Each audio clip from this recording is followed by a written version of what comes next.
Welcome students. जैसा कि हमने टॉपिक डिस्कस किया था सेल्फ इंडक्शन का, तो उसी से रिलेटेड एक प्रॉब्लम सॉल्व करते हैं। A certain solenoid 0.5 metre long and a 4 centimetre square area of cross section has 1000 turns per unit length.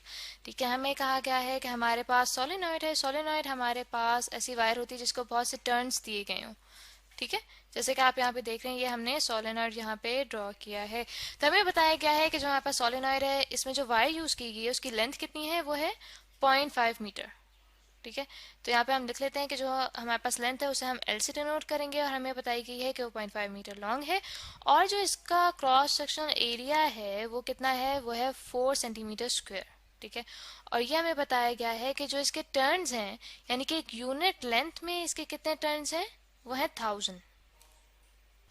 तो आगे हमें कहा गया है कि हमने फाइंड क्या करना है कि what is it self inductance, यानी कि एक कॉइल के अंदर करंट के चेंज होने से उसके अंदर ईएमएफ इंड्यूस हो, तो इसको कहते हैं सेल्फ इंडक्टेंस। तो इस तरह कहते हैं, सबसे पहले यहाँ पे डाटा जो है वो नोट डाउन कर लेते हैं ताकि हमारे लिए ईजी हो जाए प्रॉब्लम को फर्दर सॉल्व करना। तो सबसे पहले बताया गया है हमें कि हमारे पास जो सोलेनॉइड है उसकी लेंथ क्या है, वो है हमारे पास 0.5 मीटर। ठीक है, तो यहाँ पे हम लिख लेते हैं कि वो है 0.5 मीटर। और इसके आगे हमें कहा गया है कि जो हमारे पास सोलेनॉइड है उसका क्रॉस सेक्शनल एरिया है वो हमारे पास है 4 सेंटीमीटर स्क्वायर। स्टूडेंट्स इस तरह करते हैं कि जो हमारे पास यहाँ पे सेंटीमीटर स्क्वायर के यूनिट्स हैं, इनको हम मीटर स्क्वायर में कन्वर्ट करते हैं, क्योंकि हम ये जानते हैं कि जो हमारे पास मीटर होता है वो स्टैंडर्ड यूनिट होता है लेंथ का। और इस तरह करने से हमारी जो कैलकुलेशंस हैं वो एक स्टैंडर्ड फॉर्म में आ जाएंगी। तो जैसे कि हमारे पास 100 सेंटीमीटर इक्वल होता है 1 मीटर के। ठीक है, तो 1 सेंटीमीटर किसके इक्वल हो गया, वो इक्वल हो गया 1 डिवाइडेड बाय 100 मीटर के। ठीक है, तो अगर हमने सेंटीमीटर स्क्वायर को कन्वर्ट करना है तो यहाँ पे हम कर देंगे 1 सेंटीमीटर मल्टीप्लाइड बाय 1 सेंटीमीटर। ठीक है, equals to 1 divided by 100 metre multiplied by 1 divided by 100 metre.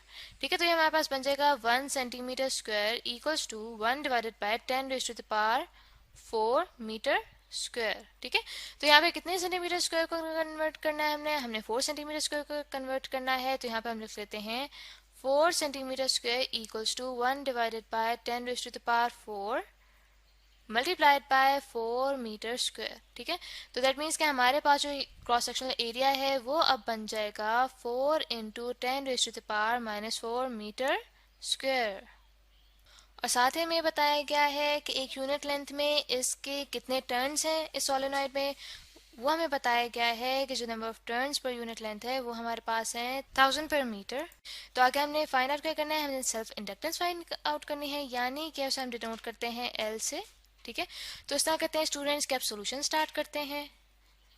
तो सेल्फ इंडक्टेंस के लिए जो कि हमारे पास एक सोलेनॉइड में हो रही हो, उसके लिए हमारे पास एक्सप्रेशन होता है L equals to mu naught.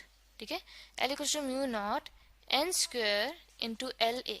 ठीक है, जहाँ पे जो म्यू नॉट है ये हमारे पास permeability due to free space होता है, यानी कि कॉन्स्टेंट हमें बताता है कि एक फ्री स्पेस में जो मैग्नेटिक फील्ड है कितनी इफेक्टिव होती है। ठीक है, तो यहाँ पे जब हम वैल्यूज पुट करें तो हमारे पास आ जाएगा 4 पाई into 10 raised to the power 10 raised to the power -7 weber weber per ampere per metre. ठीक है, ये हमारे पास म्यू नॉट आ गया। जो एन स्क्वायर है वो हमारे पास कितना है, वो हमारे पास है 1000।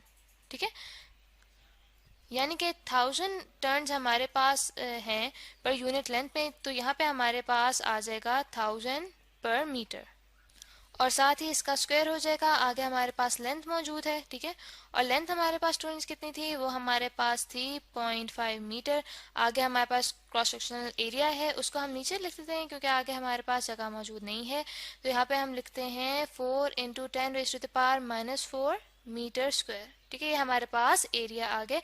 इसको जब कैलकुलेटर से कैलकुलेट किया तो मेरे पास जो वैल्यू आ रही है वो आ रही है, तो देखिए यहाँ पे अगर मैं पाई को ओपन ना करूं तो मेरे पास बाकी वैल्यूज को कैलकुलेट करके जो मेरे पास एंड रिजल्ट आ रहा है वो आ रहा है 8 पाई। ठीक है, 8 pi into 10 raise to the power -5। अब इस तरह करते हैं स्टूडेंट्स के हमारे पास यहाँ पे जो यूनिट्स गिवन है उनको बैलेंस आउट कर लेते हैं। ठीक है, तो यहाँ पे सबसे पहले हमारे पास गिवन है weber per ampere per metre. ठीक है, आगे पर मीटर का स्क्वायर हो रहा है तो हमारे पास आ जाएगा पर मीटर स्क्वायर। ठीक है, फिर मीटर से मल्टीप्लाई हो रहा है, फिर मीटर स्क्वायर से मल्टीप्लाई हुआ। अब मीटर स्क्वायर पर मीटर स्क्वायर से कट जाएगा, मीटर पर मीटर से कट जाएगा, तो हमारे पास बचेगा वेबर पर एम्पेयर। तो हमारे पास जो इंडक्टेंस है उसकी जो वैल्यू आ रही है वो आ रही है 8 पाई इंटू 10⁻⁻⁵ हेनरी, क्योंकि हमारे पास जो हेनरी है वो इक्वल होता है वेबर पर एम्पेयर के। तो आई होप स्टूडेंट्स कि आपको प्रॉब्लम बहुत अच्छे से समझ आ गया होगा।